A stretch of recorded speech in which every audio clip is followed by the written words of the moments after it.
Hi everybody, welcome to another table talk. Pardon me. So I'm just back from a good session out at the field, and while I was out there slipping the surly bonds of earth with this little steed, I decided that I would come home and shoot a video, just kind of share my thoughts and ideas on how I decide what planes to take with me to fly on a particular day. So I live less than 15 minutes drive from the field where I fly. But when I get out there, I like to be able to just kind of get out there, focus on flying, and be prepared for kind of whatever conditions the weather forecast might present, or or maybe depending on how I was feeling that day when I woke up, how my RC mojo is working out. So those factors factor into how I choose to fly. I like to get out there. I'll take a bunch of batteries out, and I like to, use them all up, and then, I hate to have to bring batteries home. I don't know, it's just kind of a thing with me, because for whatever reason, I pick the wrong planes for the weather, or I pick the wrong planes for my mental state that particular day. Obviously there are certain things beyond my control. I might get out there and the weather goes bad, or sometimes I get out there and I'm feeling good when I first get out there, and maybe I scare the heck out of myself and I lose my confidence. And I've learned over time it's probably a better idea just to pack everything up and come home and live to fly another day. So I have down below, I've linked a couple of videos which sort of applies more to, I guess, my mental state or my experience state. One is the top 10 beginner mistakes I made as a park jet pilot, and the other one talks about the 6 things I think that made me a better park jet pilot. You'll notice that the list of mistakes is much longer than the other, and in fact I really had to work hard to distill those down. But anyway, I encourage you to go look at those, because some of those things apply on decisions that I make when I go out to fly, and whether I keep staying there and flying. So anyway, I always take 2 airplanes with me when I fly. That way I've always, if I get out there and, let's say, God forbid, I crash one plane and it's totally non-repairable, then I will, I have another plane to keep on flying. Or if, sometimes I look at the weather forecast, and the wind is maybe forecast to be 5 to 10 miles an hour, then I'll probably take one airplane that I know is going to be really good in the wind. In my experience, most twin tail park jets that have tails that are vertical to the wing plate, like this MiG-35, my F-15 version 5 by RC Powers, and the RC Powers Su-30 version 4 that I fly a lot, those are all planes that are pretty good in the wind. If I know it's going to be 5 miles an hour or less, then I may still take one of these planes, but then I probably will also take another plane like T-50, F-22, F-18 that has sort of the angled tails, because those, in my experience, don't tend to be quite as stable in the wind. If I'm doing some testing, a new prop, motor, battery, whatever else, then I definitely will take one of these planes that I feel very comfortable with, I know is very stable, because I want to be able to not worry so much about the airframe. I know exactly where the CG is, I know how the plane is going to respond, and then that way if I'm using a 4-cell battery, I know exactly where to get the thing balanced properly. If I'm testing a new prop or a new motor, then I'll be able to tell, okay, does this prop make my plane faster, slower? Is it causing me torque roll? Is this motor making the plane fly faster than the previous motor I'd used? All that sort of stuff. So I do have a very fairly small hangar, if you want. Normally I only have anywhere between 6 to 8 airplanes. Some of that is based on the fact that I don't have a lot of room to store planes. And the other thing is, I'm kind of picky about what planes that I fly. I know what works for me. Early on in my as I mentioned in one or both of those videos, that I've already mentioned. I'll have linked below. I used to build every park jet that came along, you know, and I built a lot of planes that just did not suit my flying style, my skills, or my flying environment out of the field.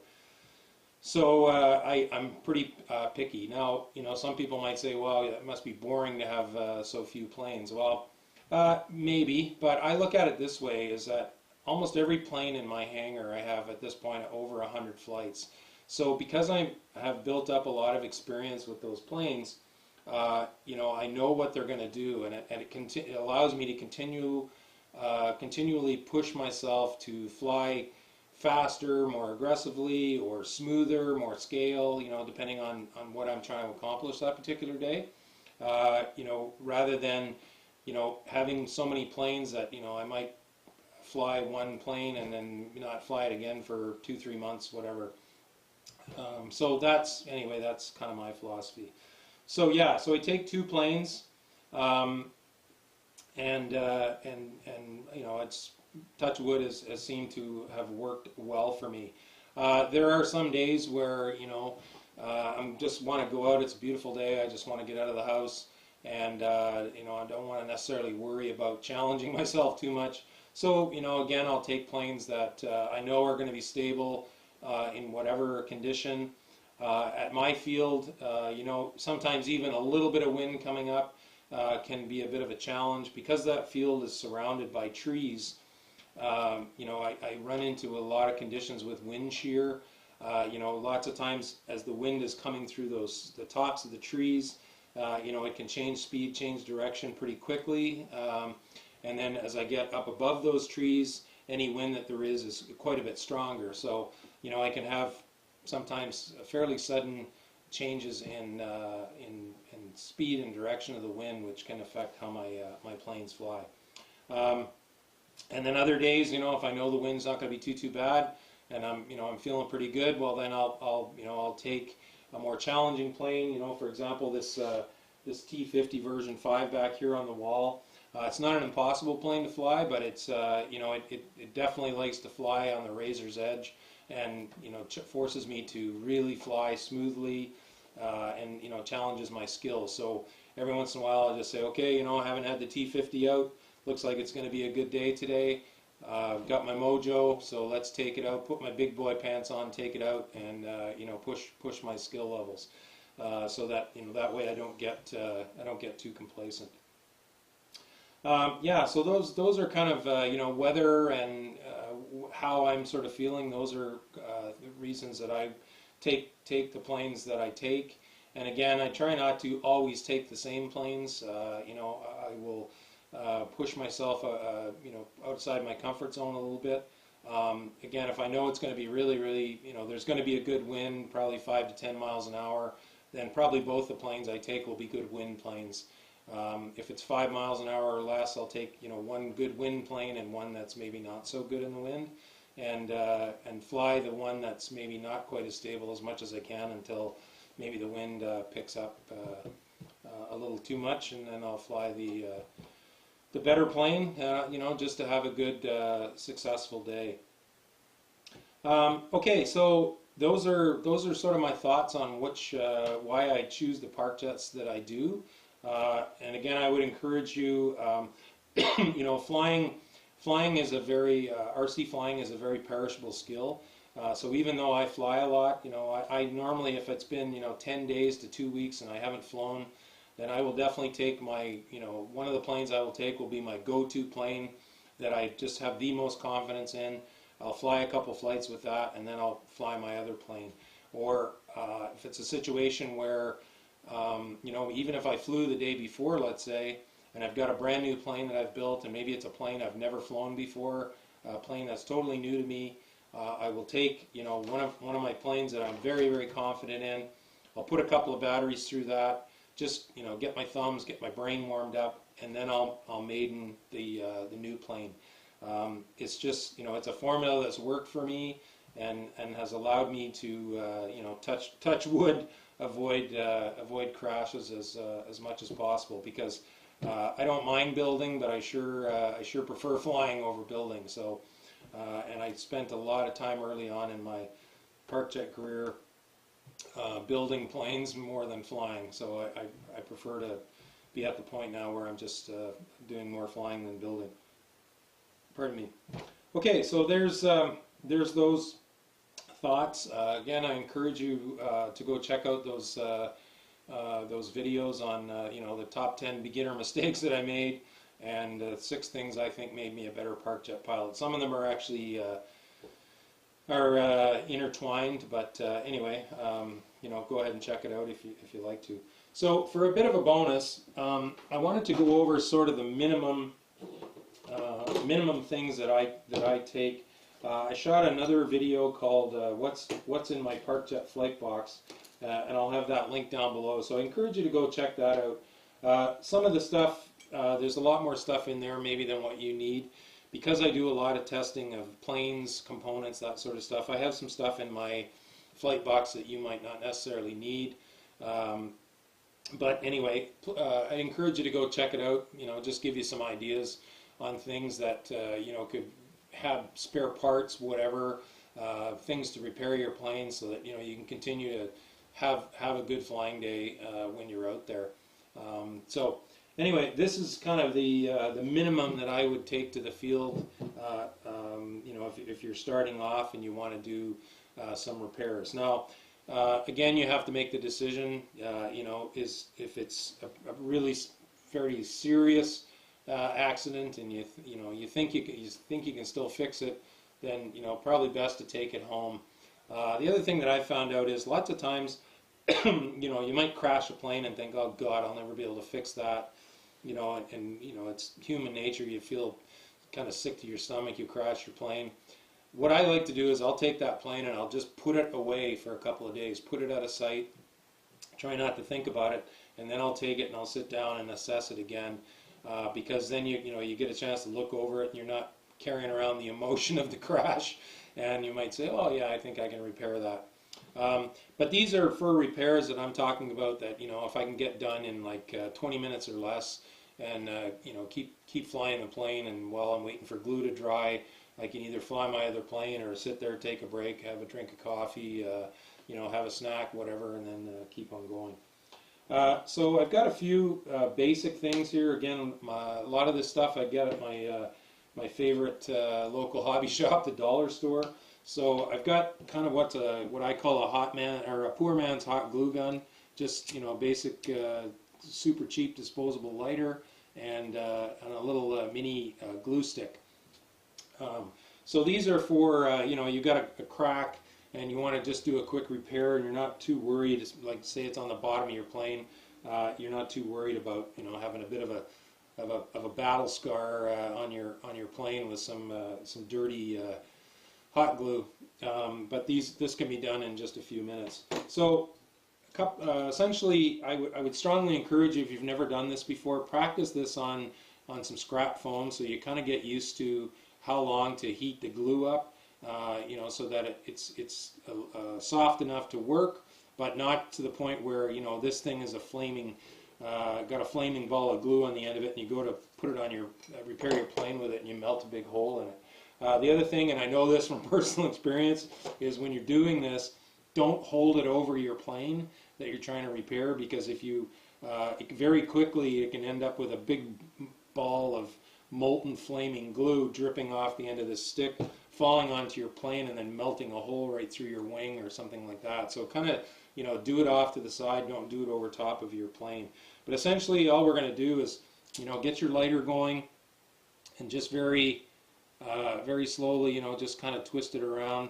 Obviously this has been used before. You're going to get a bit of blackening soot on the glue.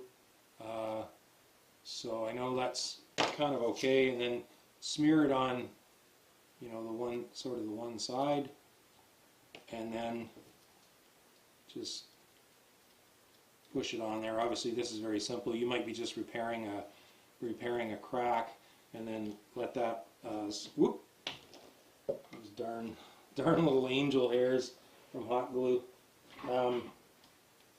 Yeah, so that's a pretty simple fix. Because this is probably a little hotter than it would be if it was coming out of your glue gun, just let it sit there for a couple of minutes, and and harden right up. So that's a real simple, easy way. Another thing you want to be careful of, and in my video I show a mistake that I made, is don't let this molten glue get into the wheels here on your lighter, because it'll glue the wheels and then you won't be able to spin them. Now you can still use the lighter. As I show in the video, I had a lighter that I stupidly enough did that, and I couldn't spin these wheels to use the lighter anymore. But what I did was, because it still had fuel in it, I just used a second lighter to light it, press down the button to release the gas, light this, and I was able to continue using that lighter until the fuel was gone. And again, be careful, don't get it on your skin, because it could really burn you easily. So there we go. So it's essentially hardened. That just took a couple minutes. So I'm ready to chuck the battery in and away I go. So you can see, if you don't necessarily want this kind of black looking goo on your plane, you might not want to use it. But then, like the saying goes, chicks dig scars. So maybe it'll add some coolness factor to your plane. Who knows? So yeah, like I said, if you've never tried that before, I would strongly encourage you to practice on a couple of scrap pieces of foam. So let's say you want something that's a little bit stronger,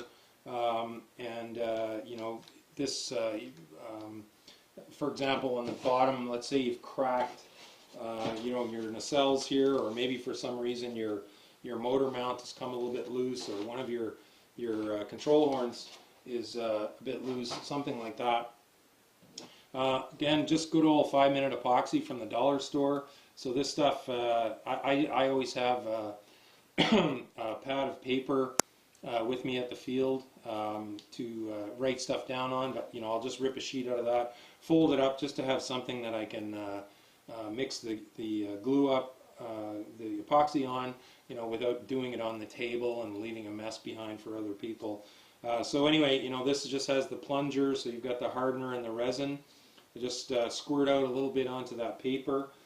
Just got a bunch of these good old super cheap toothpicks from the dollar store. You get about a gajillion of them for $1. Use the toothpick, stir up the two components until it's ready to use, and then you can either use the toothpick to apply it where you want the epoxy to be, or if it's a larger area, use a popsicle stick. The other use for a popsicle stick as well is, let's say you've cracked it down, cracked quite a long crack, let's say in your nacelle here or something. You can just kind of glue the epoxy, the popsicle stick right over that crack, and then it just sort of acts like a splint. So I know it doesn't look too great, but that would be an example. It's on the bottom of your airplane, so you're not too worried about it. So, and then that'll be, normally this stuff, especially if you've given it a really good stir and make sure the two agents are done, normally your plane will be ready to fly again in, about 15 minutes. So again, fly your other plane. I fly my other plane that I've taken out there, or, sit back, have a coffee, have a snack, shoot the breeze if somebody else that's out at the field. But yeah, I keep this in my flight box. It's worked out really well.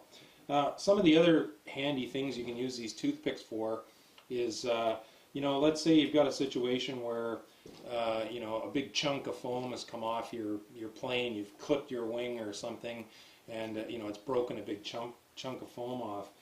You can use these toothpicks, sort of as an internal reinforcement. You can just sort of, twist it in on one side, and then, twist it in on the other side, and there you go. You can obviously put some epoxy or whatever on that, before you put it in, and now boom, you've got essentially an internal splint using these toothpicks. The other thing these toothpicks are handy for is, let's say you've got a plane, F-22, something like that, fairly flat bottom plane, and you get out there and you've just been flying it for a while, and it the plane continually wants to zoom on you. Sometimes what I've done, like with my F-22, even my FRC Foamies F-18, is if I just shim the motor down, so let's say this is the wing plate, so if I just angle the motor down by a little bit, it helps you know, to kind of force that nose down a little bit and keeps it from constantly zooming, and you don't have to, you know, continue to either fly it nose heavy or you know, jam a bunch of down trim to do it. So what are handy about these, because they're angled at one end, you know, is you can kind of loosen off the top two screws on your motor, and then just sort of slide you know, a couple of these toothpicks down, just to sort of shim it down a little bit. And because, you know, this is angled, you can kind of gradually shim it down a little bit. And again, these toothpicks are cheap. And then, you know, shim it and then snap off what you don't need. Try that. And if it's still not enough, you know, land again, loosen the screws off, and try it again. Just make sure that the little chunks of toothpick don't get inside your motor, or that can cause you some serious issues. So there we go, folks. There's hopefully that's given you some insight into you know, how I make the decision on what particular park jet to take to the field, or park jets to take to a field on a particular day, based on weather, how I'm feeling, that sort of stuff. And again, you know, if you check out those videos down below, sometimes the hardest call to make, and this was a hard call for me early on, is just, you know, I've come to the realization that sometimes I just get out there and it just does not feel right. You know, the weather, the wind is too challenging. I'm just not, you know, my mojo isn't there. And in that situation, that's a day where I'll just say, you know what, it's not working out for me today, so I'm going to take these batteries home. You know, maybe I'm going to try again tomorrow, or I won't, you know, I'll just put them back in storage charge. I've learned the hard way through experience. I'd far rather do that, have, you know, my confidence, my ego intact, my planes intact, come home from the field early, know when to call it a day, and go back out and fly another day. So there we go. So I hope that gives you some thoughts about you know, how what planes you might want to have hanging around, depending on your flying skills, you know, what you want to accomplish with your park jets, your flying environment, wind, that sort of stuff. And you know, hopefully this has given you some ideas on sort of the minimum survival first aid kit, I guess, if you want, for your park jets. And I encourage you to go check out that what's in my park jet flight box, because I cover a lot more stuff that I've collected up over the years, and again, most of it from the dollar store, so it didn't cost me a lot to equip my my flight box, but it might give you some ideas so that you can have a more enjoyable flight session when you get out to the field. So thanks very much for watching. Blue skies, calm winds to everyone. Park jet noise, you're the sound of freedom, baby. Take care.